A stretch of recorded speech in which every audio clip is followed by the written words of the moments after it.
Assalomu alaykum hammaga. Bugungi dars adashmasam 5-dars. Bugun biz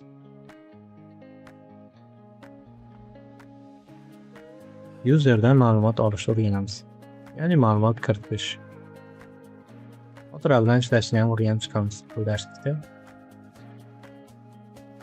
Birinchi o'rinda boshlashimiz uchun bizga xona kerak bo'ladi. Buning uchun use qilamiz. Xonani chaqirish uchun STT xonasidan olib kelamiz ion. Ya'ni bu input output. Endi birinchi yozadigan narsamiz bu bir o'zgaruvchi ochamiz. Buni albatta mute qilamiz. Nom qo'yamiz va uni mana string qilamiz.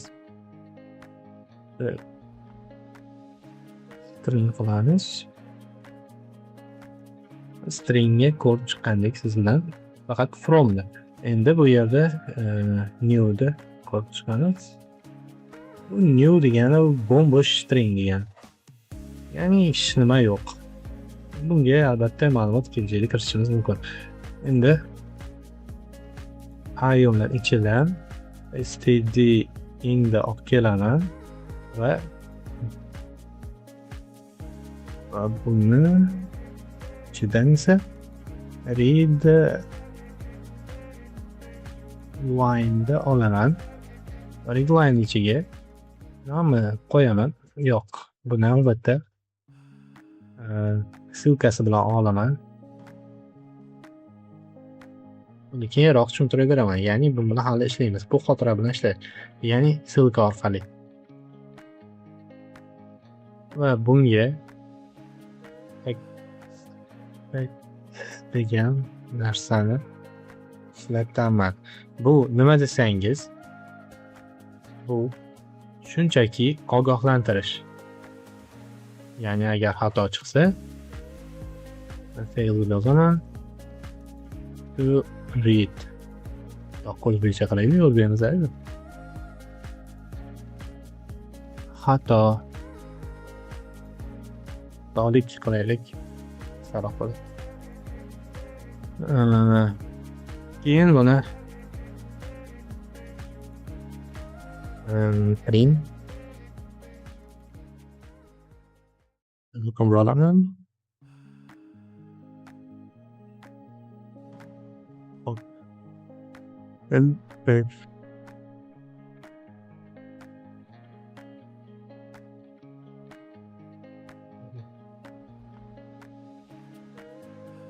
çıkartalım. Yani doğru.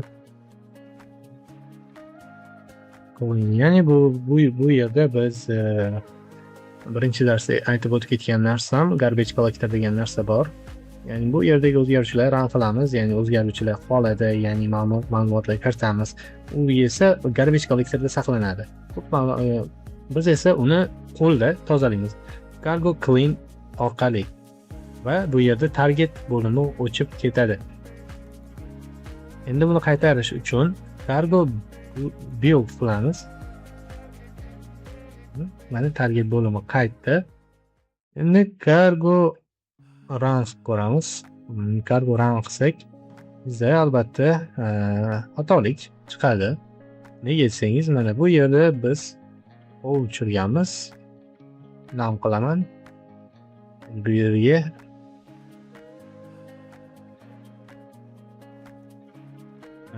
mute qilaman. Hop, cargo run qilaman. Va haldangidek o'sha narsa bo'yicha xato. Voy, yana o'sha xato.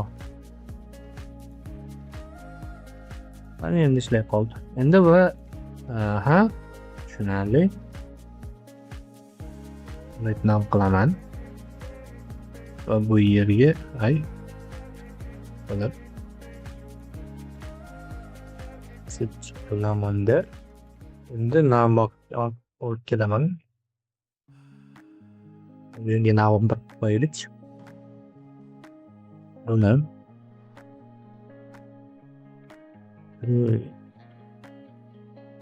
link qilaman. Link nima qilamiz desangiz, bu shunchaki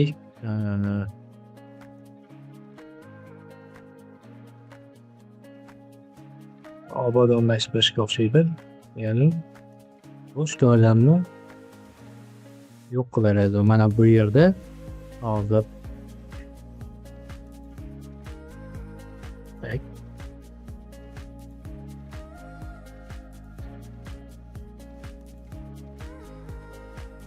kiriting deylik.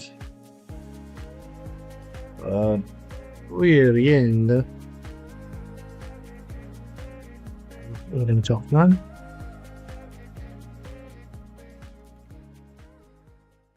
ma'lumot olaman.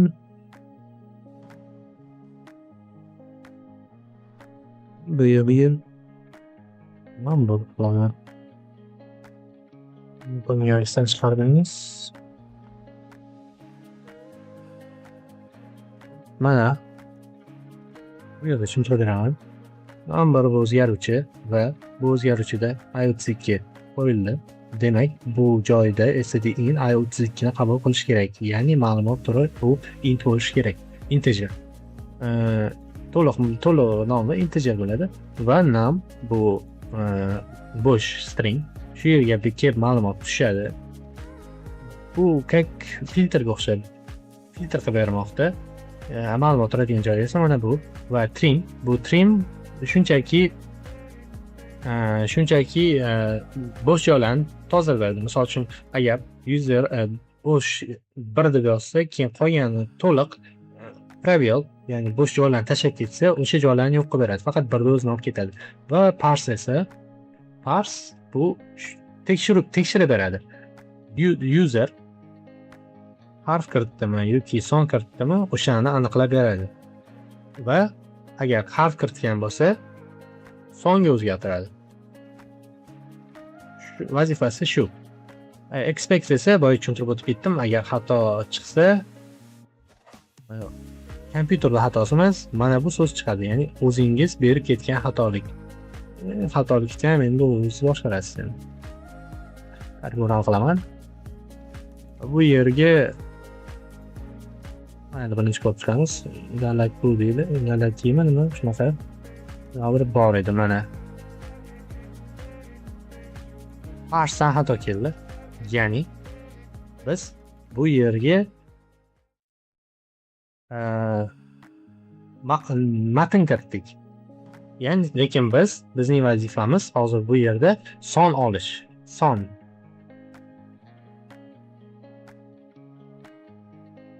Endi rango'raq tuzni kiritamiz. Mana bu tuzni qaytardi. Albatta bu hozircha son bilan ishlayapmiz. Yaroq, u string ya'ni kattaroq bo'limga qadam qo'yamiz.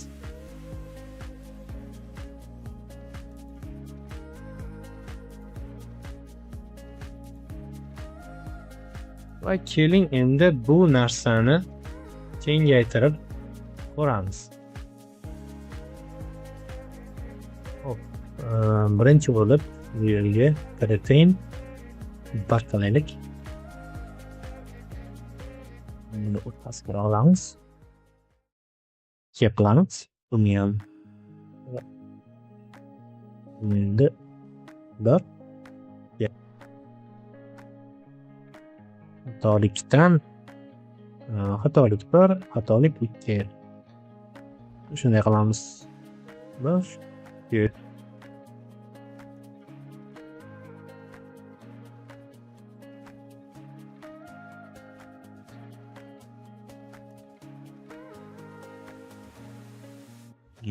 Nega?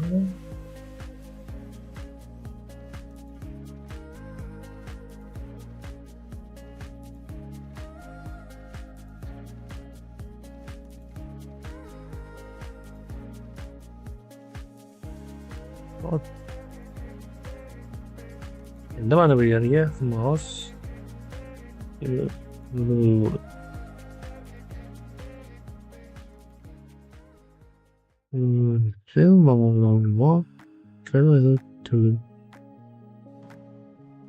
buni bitta kopiya qilib bu yerga qo'yib qo'yaman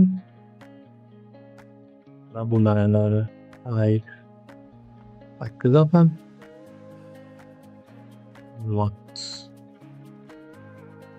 Bor.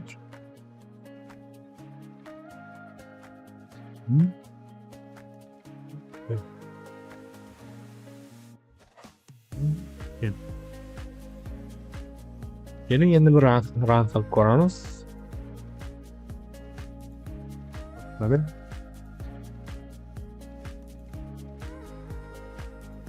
birinchi bo'lib ma'lumot birga i32lik ma'lumotni kiritishimiz kerak. Hajmi 30,000 qilaylikchi. 30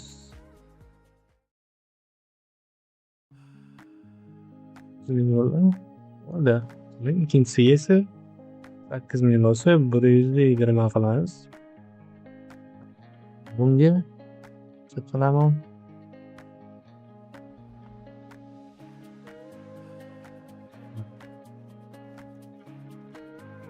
Aytamiz, endi rang qo'yamiz.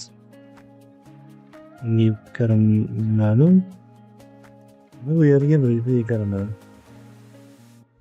Lekin ma'lumotlar 120. Xuddi shunday qilib ma'lumot turini olsa bo'ladi va endi bir qiziq ish qilib ko'ramiz. Ya'ni albatta bu ma'lumotlarni bir-biriga qo'shib qo'yamiz. Nima qiladi? Mazali ish qo'shib qo'yish. Birinchi bo'lib vilayetni ochamiz. Resolve qilamiz va teng qilamiz. Keyingi jarayonda i64 qilaman. Ichidan olamanda from data 1 qo'shaman. i64 ne olaman from data 2 yopaman print token. Mana bu yerda TJ olaman va chapaq olaman. Bu yerga esa result deb yozaman. Cargo run. Unda qo'shaman 9 ga. 19. Tayyor. i16 bo'lgan ma'lumotni fuqaroman, ya'ni data 1 i16 data 1 shu yerga keladi va i64 bo'lib chiqib ketadi. Keyin data 2 keladi, i64 bo'lib chiqib ketadi va chiqib ketgan ma'lumotlar bir-biriga qo'shiladi. Endi sizga yana bir narsani ko'rsatib ketishim kerak. Mana bu yerda i8 ni 108 qilaman va endi yo'q, bu yerda mana bu yerga kelib i64 da 64 qilaman. Va endi bu yerga kelib kalkulatorni qilsam xato chiqaradi. Endi buni ya'ni rang qilishdan oldin mana bunday qilaman. Cargo check qilsa bo'ladi. Cargo check qilsa ham birinchi rang qilmaydi, faqat xatolarni yoki ishlayaptimi yoki yo'qmi shuni tekshirib beradi. Xato bormi yoki yo'qmi. i64 qilamanda keyin cargo check va chutki zo'r maza qilib bosavering degan ma'noni, ya'ni ishlayapti degan narsani chiqarib berdi. Va endi bu yerga mute qo'yib qo'yamanda buni o'zgartirishga harakat qilamiz. Bunga ma'lumot qo'shib qo'yamiz, ya'ni chiqqan natijaga yana bitta nima qo'shib qo'yamiz. Birinchi bo'lib shu ma'lumotga murojaat qilib olaman resultga. Result barobar plyus yo'q. Result barobar result plyus 1. Keyin mana bu yerdan buni olaman. Endi bitta raqib ko'ramiz. Zo'r. Mana bu ustun tomoni nimada? Hop. Yozuvchi qilindi, kargo ran qilaman. 10ga 5 qo'shamiz. 6 qo'shib qo'yildi. Ya'ni bittagina qo'shib qo'yildi. Buni qisqartirilgan turi ham bor.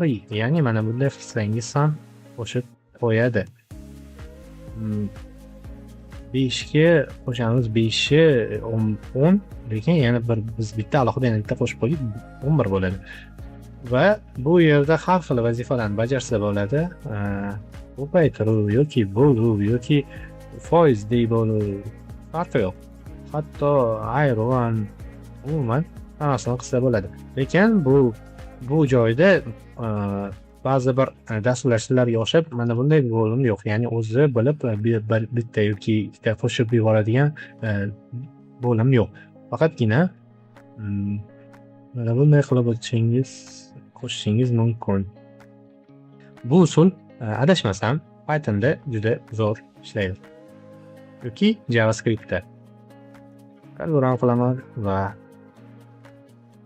10ga qo'shaman. 10da 22 chiqarish kerak bo'ladi va bizda 22 chiqdi. Xullas, shunday yo'l bilan ma'lumotlarni o'zgartirib qo'shib, inputdan ma'lumotlarni olsangiz bo'ladi. Va userdan inputdan ma'lumotlarni olishni tugatdik va keyingi jarayonga o'tamiz. Keyingisi bu xotira bilan ishlash. Ya'ni ssilka orqali. Birinchi bo'lib yangi yo'l yo'lcha ochib olamiz. S1 degan va buni ichida string bo'ladi. From dan olamiz. Ichida nima bo'lishi kerak? Qavam dedik. Va endi pastga wait deymiz, line deymiz. Barabar qilamiz. Anchimni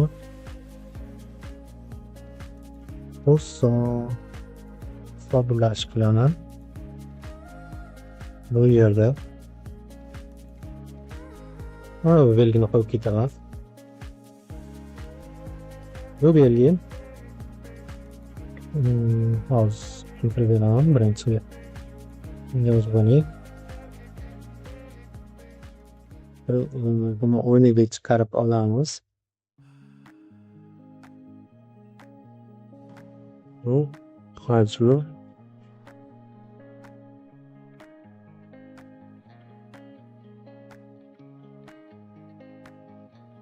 estorda qo'yaman va line qo'yaman. Endi mana bu yerga yangi bir funksiya ochib ketaman. Shuni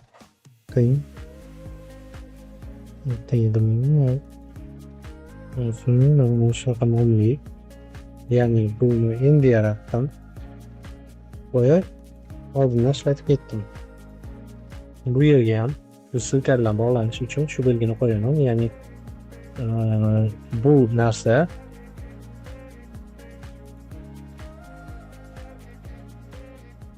bu belgi o'sha yaratilgan o'zgaruvchini joyidan yana bitta klonni yaratib qo'yadi. Xuddi o'zgaruvchi bo'lsa, bir quti bor, u qutini ichiga yana bir quti solib qo'yadi. Qutining ichidagi qutini xohlagan payt olib boshqa odam ishlatib olib ketishi mumkin. Bu misol tariqasida aytaman.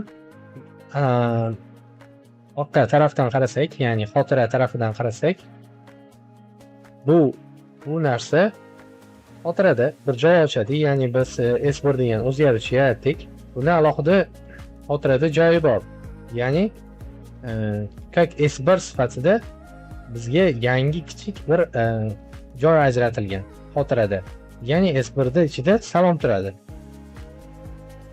Kimdir bu S1da olmoqchi bo'lsa, ya'ni ishlatmoqchi bo'lsa, mana bu belgini qo'yib ketadi. Bu S1da ichiga kiradi. O'sha S1 o'zgaruvchisini ichidan xohlagan ishini qiladi. Ya'ni S1da ishlatadi. Agar belgisini qo'ymasa, bu alohida bir yana vazifa bo'lib qoladi. Ya'ni alohida bir yana xotira egallaydi. Bu xuddi klon qilishga o'xshab ketishi mumkin, lekin bu juda murakkab tizim. Ya'ni buni vizual tushuntirib berish kerak. Hozir plan qilaman-da. Chaqamiz. Bu yerga oxirida nuqta berib qo'yish shart emas. Va follow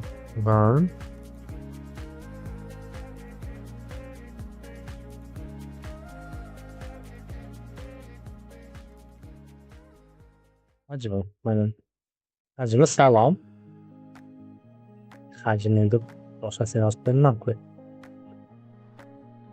Birinchisiga yo'llang va ikkinchisiga nisbat. Run qilishdan oldin bittaga bir bog'laman. Shunga o'rganganman.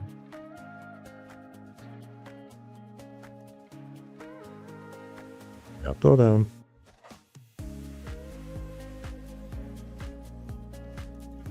Ana.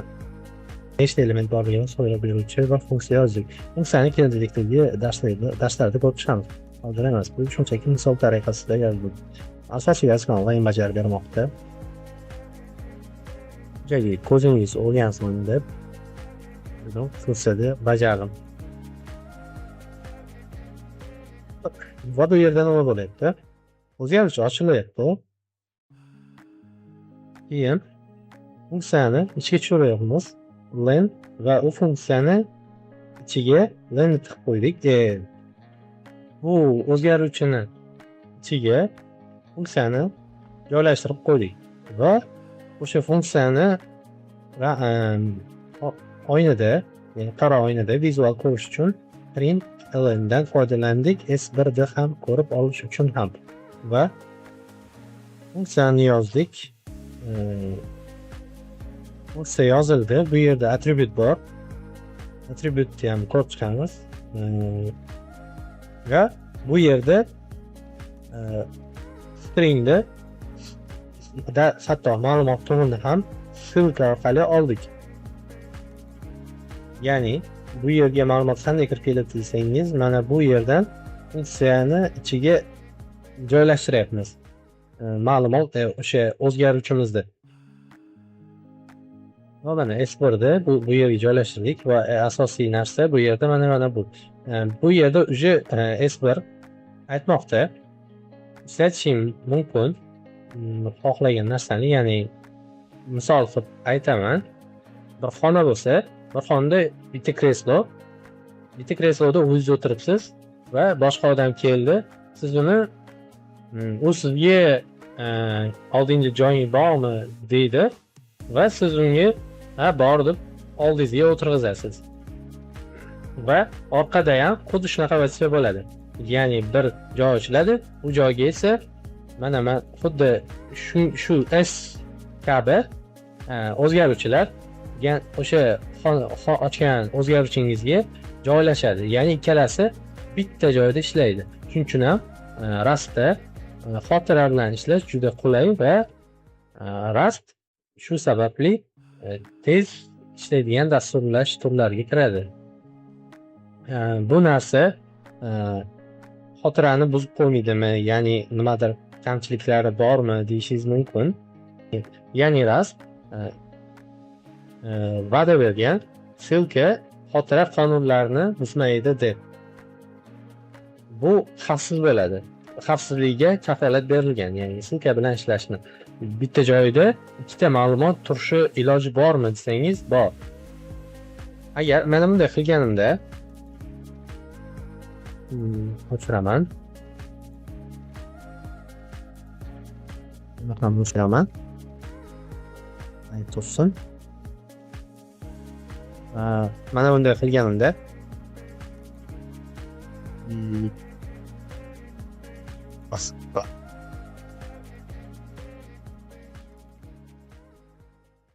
Bo'ron qilaman. O'shingiz mumkin. Salom. Ya'ni bu salom va bu salom aslida bir xil narsa. Ikkalasi bir xil. Agar mana bunday qilganimda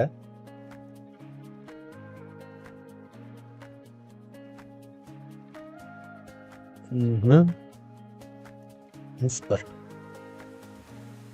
bu yerga S2ni qo'shib qo'yaman.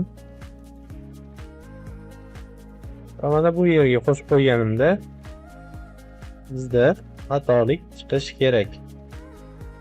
Bu ma'lumot turi bu boshqasiga tegishli bo'la olmaydi. Klanatagacha ham mumkin.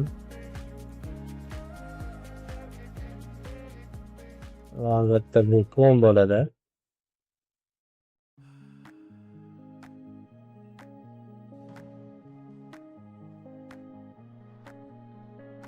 Salom. Bularni hammasi bitta narsa.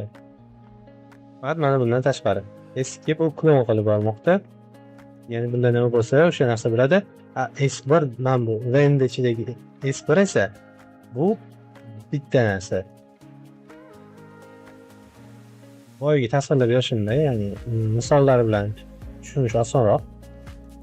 Korobkaning ichida korobka, S1 ichida lend turibdi. S1ga o'xshagan yana bitta korobka qilish uchun klondan foydalaniladi. Bunda ikkita korobka bo'ladi va ikkalasi ham bir xil bo'ladi. Agar bu korobkaga o'zgartirish kiritilsa, bu ham o'zgaradi. Va bu narsalarning ikkita turi bo'ladi. Ya'ni o'zgaradigan egalik va o'zgarmaydigan egalik. Bu turlar o'zgarmaydigan egalikka kiradi. Ya'ni buni egalik deb atasa ham bo'ladi. S1 lend egasi bu S1.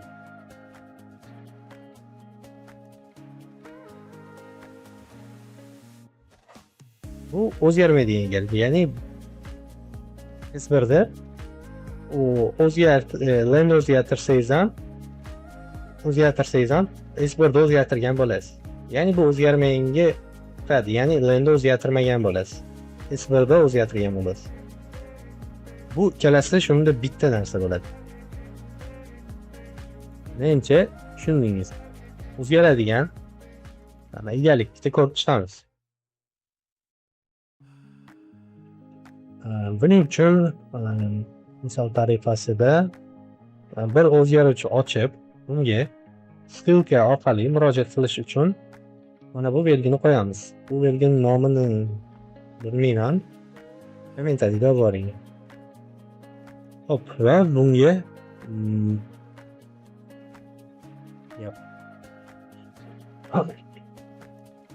ko'rsatish uchun misol bo'ladi. O'zgaruvchi ochaman va bunga mute beraman, chunki o'zgaradi. Bu o'zgaruvchi degan nom bor. String qiladi, string bo'ladi. Va form orqali olaman. Hello'da keyin change degan funksiya bo'ladi. Ya'ni uni hozir yozamiz. Hozircha bu yozilmagan va bunga mana bu belgini qo'yaman. Va oniga mutlayman, chunki bu o'zgaradigan egalik. Bu degani S bo'limidagi hozir bu yerga S qo'yaman. o'zgaruvchi s, ya'ni ссылка orqali o'zgartiriladi. Ссылкasi orqali o'zgartiriladi. Boya kresloni eslang, o'sha oldingizda o'tirgan odam taklif qildi, joyimizni almashaylik deb. Va bu rozi bo'ladi. Ya'ni siz o'zgarishsiz, xuddi siz rozi bo'lasiz. Almashamiz dedi va almashdinglar. Bu o'zgaradi. Ya'ni joyingiz o'zgardi. Endi hozir yozmasdan oldin print qilib ko'ra olish kerak.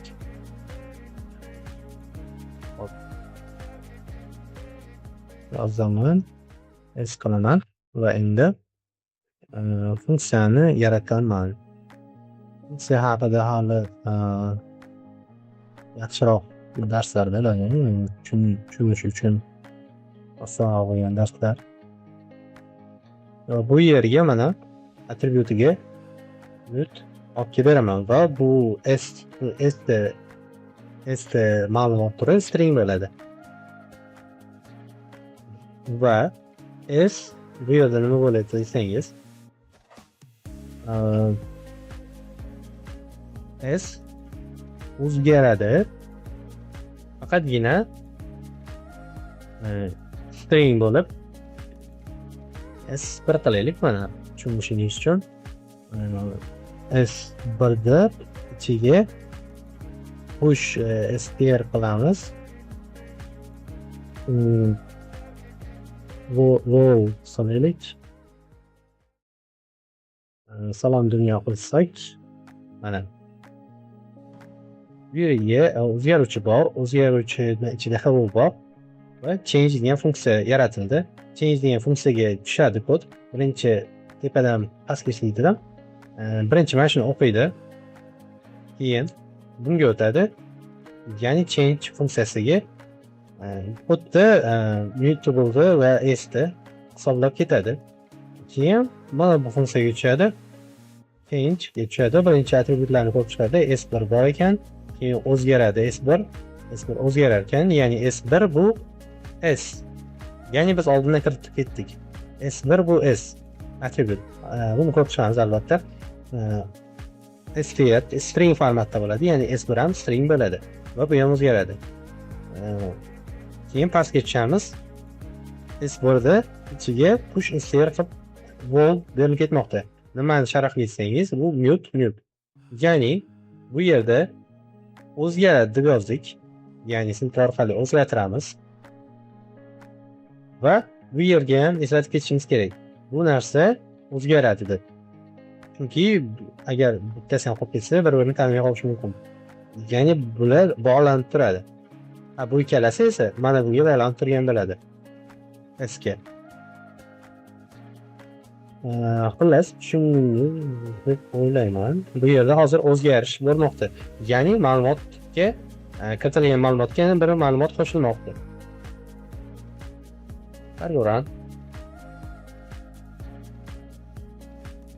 Va ko'rishingiz mumkin hello world. Salom dunyo degan bir so'z chiqmoqda. Va endi so'nggi misollardan biri bu o'zgarmas ma'lumot turining bir marta olishi. Men hozir bu yerga mult ochaman va s bilan buni ham screen bo'ladi. Stringda nimadir ma'lumot bo'lsin. Misol uchun hello. Yana bir pastdan let ochaman va error bo'lsin. Errorda bundan olaman. S qiladi. Hozir errorda eski ma'lumotining egaligi bor. Error kak admin ga aylandi. Let qilaman, endi edit qilaman.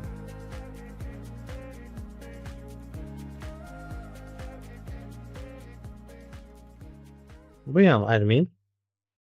Va let qilaman. Endi add push qilaman. Faqat endi bu virtualda o'zgaradigan,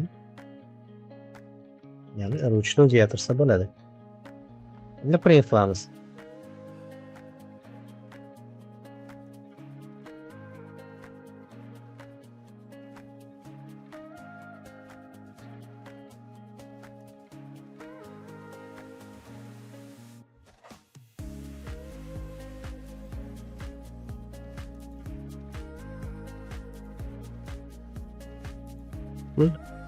Yeah. Chaslar. Bak kelimde. Kargo qilamiz. Yo'q, kargo qilish oldin. Kargo chek qilamiz. Yani xato bor. Mana ko'rib turishingiz mumkin. Bu yerda nima deyilmoqda? Ya'ni S bor, ya'ni immutable. Va bu S'da R1 уже oldi, ya'ni admin bo'lib qoldi, ya'ni S1 ga huquqi bor. Nimadir qilishdi, ya'ni unutmas, bu o'zgaradigan emas. Xullas bu o'zgarmaydigan egalik. Va bu ham shunaqa o'zgarmas, nima deb nomlasak bo'ladi? O'zgarmas ссылка deb nomlaylik. Va bu ham shunaqa, faqat mutable, o'zgaradigan egalik. Xullas bu yerda nima deyilmoqda? R1 уже bo'ldi. Bunlari endi S ga murojaat qila olmaydi. Faqatgina bittagina egalik bo'lishi mumkin.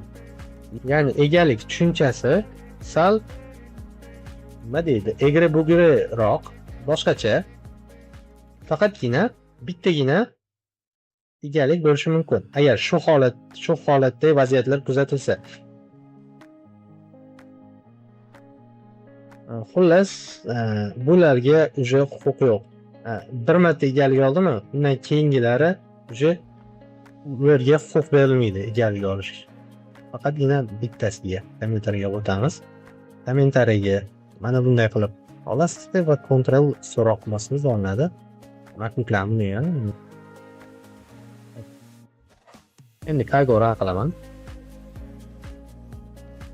Run bo'ladi. Hello so'zi bemalol chiqadi. Ha, mana har doimgidek rastda ajoyib eng zo'r qoidasi o'zgartiradigan narsa nima o'zgartirib o'chirib tashlang degandek qildi. Xullas, bu narsa nega kerak degan savol bor. Ya'ni bu narsani nima qilamiz biz? Ya'ni nimadir foydasi bormi? Deyishingiz mumkin. Lekin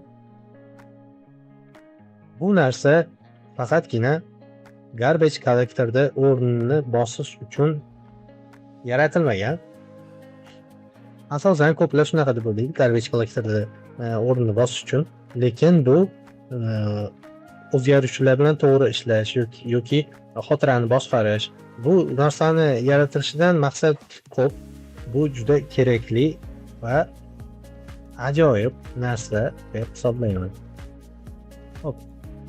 Bugungi dars tushunarli degan umiddaman. Agar tushunmagan bo'lsangiz, kommentariyaga o'tib, o'sha tushunmagan savollaringizni berishingiz mumkin. Men javob berishga harakat qilaman. Xullas, bugungi darsimiz tugadi. Barchangizga omad.